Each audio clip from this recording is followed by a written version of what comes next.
Good evening, guys. It is April 12th, Tuesday night. You may be wondering why I'm holding a Twilight book next to my head. And that's because Twilight, as indicated by the title of this video, is what I want to talk about today. You see, there seems to be a lot of controversy that goes around this book. Really, I'd like to think that the argument is a moot point. Because, see, Twilight was trying to tell the story of a boy and a girl who fall in love.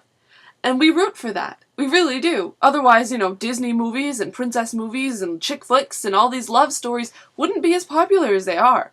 If we didn't really, at the core of our hearts, believe that love is something important.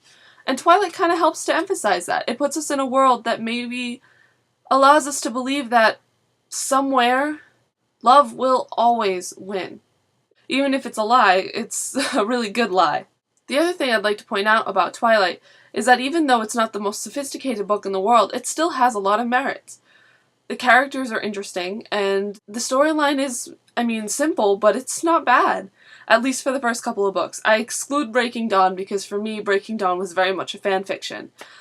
But at least in the original Twilight, she had an idea, and it was different, and it was new, and she took it and ran with it, and she did a good job, I think, for what it was worth.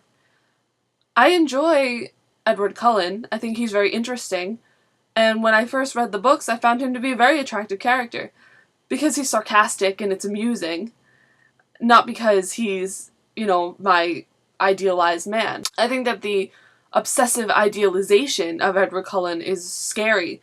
Because I really don't think that his and Bella's relationship is very healthy. But we have to remember as critics that by the standards of a lot of people, as a general audience, the goal of a novel is to tell a story between the first page and the last page, something that can keep us enthralled.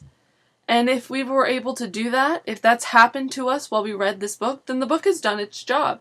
And we can't really fault it for that, even if the characters and their relationships aren't healthy in the real world.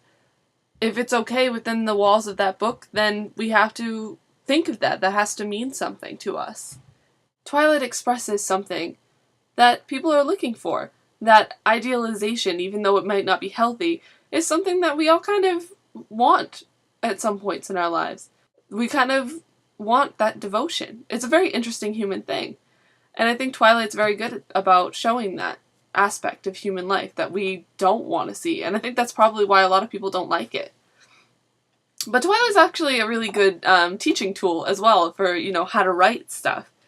For instance, there was one time I was discussing with a friend of mine characters and characterization and introducing characters in a story. And Stephenie Meyer does something very interesting when Bella first shows up at the high school. She has Bella remember maybe one or two names out of all the people she meets.